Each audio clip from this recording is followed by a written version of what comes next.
किसी गांव में एक असलम नाम का व्यक्ति अपनी पत्नी के साथ रहता था। वह कपड़ों का व्यापार करता था। एक दिन असलम अपनी पत्नी के साथ गांव के ही बाजार में घर के लिए कुछ सामान लाने के लिए गया। जब घर में कोई नहीं था, तभी असलम के घर में कुछ चोर घुस आए और असलम के बेचने वाले कपड़े की पूरी गठड़ी चुरा ली। अब असलम को व्यापार शुरू करने के लिए पैसे भी नहीं थे। असलम ने एक अरब के सौदागर से पैसे उधार लिए थे।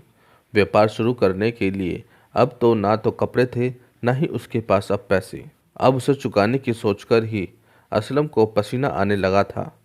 हर घड़ी उसके मन में यही डर लगा रहता था कि किस तरह सौदागर का कर्जा उतार सकता है। आखिरकार एक दिन उसे तरकीब सूझ ही गई। उसने यह तरकीब अपनी पत्नी को बताई तो उसे भी पसंद आई और उसने असलम को पूरा सहयोग देने का वादा भी किया। अब आते आते वह दिन भी आ गया जिस दिन अरब का सौदागर अपना कर्ज वसूल करने के लिए असलम के घर आने वाला था। इस दिन सुबह सुबह असलम की पत्नी ने एक बड़े से टब में खजूर की शरबत को भर दिया। टब के आगे ढेर सारी धुनी हुई रुई भी बिछा दी। असलम ने उस टब में डुबकी लगाई, फिर तब तक रुई पर लौटता रहा जब तक रुई असलम के पूरे शरीर पर ना लग गई हो। फिर वह अपने घर के पीछे एक मुर्गी के बड़े से पिंजरे में जाकर बैठ गया।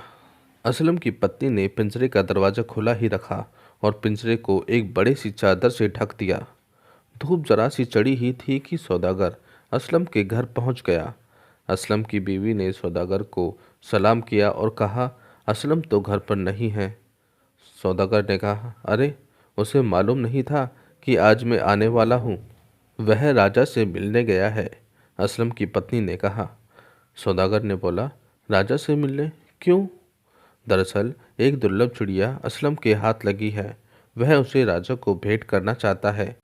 पत्नी ने धीमे स्वर में राज खोला। दुर्लभ चिड़िया कैसी है, कहाँ है?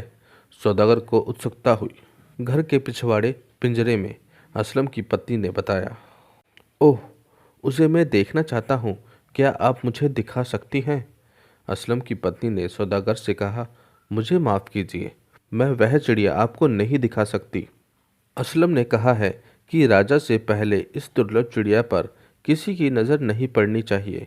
जितना असलम की पत्नी चिड़िया ना दिखाने को बोलती, सौदागर को चिड़िया देखने की ललक बढ़ती जा रही थी। अंत में असलम की पत्नी दुर्लभ चिड़िया को दिखाने को राजी हो गई। मगर ये क्या! सौदागर ने जैसे ही पिंजरे से चादर को हटाया, चिड़िया दरवाजे से निकलकर जंगल की ओर भाग गई। असलम की पत्नी चिल्लाने लगी, अरे ये क्या किया तुमने? चिड़िया को भगा दिया। असलम तो राजा से बात कर चुका होगा, अब हम क्या करेंगे? हम पर राजा का कहर टूट पड़ेगा। वह सोचेगा कि असलम ने झूठ बोला है। अब सौदागर बहुत घबरा गया। वह असलम की बीवी को चुप होने के लिए कह रहा था, पर असलम की बीवी जोर जोर से शोर मचाने लगी। सौदागर घबराहट में असलम की बीवी को चुप होने के बदले कर्ज माफ़ करने की बात कहता है। फिर क्या था, असलम की बीवी तुरंत चुप हो जाती है और चिड़िया भगाने का इल्ज़ाम खुद अपने सर ले लेती है। अगर सौदागर कर्ज माफ़ कर देता है और बोलती है अब सौदागर कभी उसके घर नहीं आएगा, ये वादा भी सौदागर से असलम की बीवी ने ले लिया। बेचारा सौदागर कर्ज माफ़ करने की बात बोलकर चुपचाप असलम के घर से वापस चला जाता है।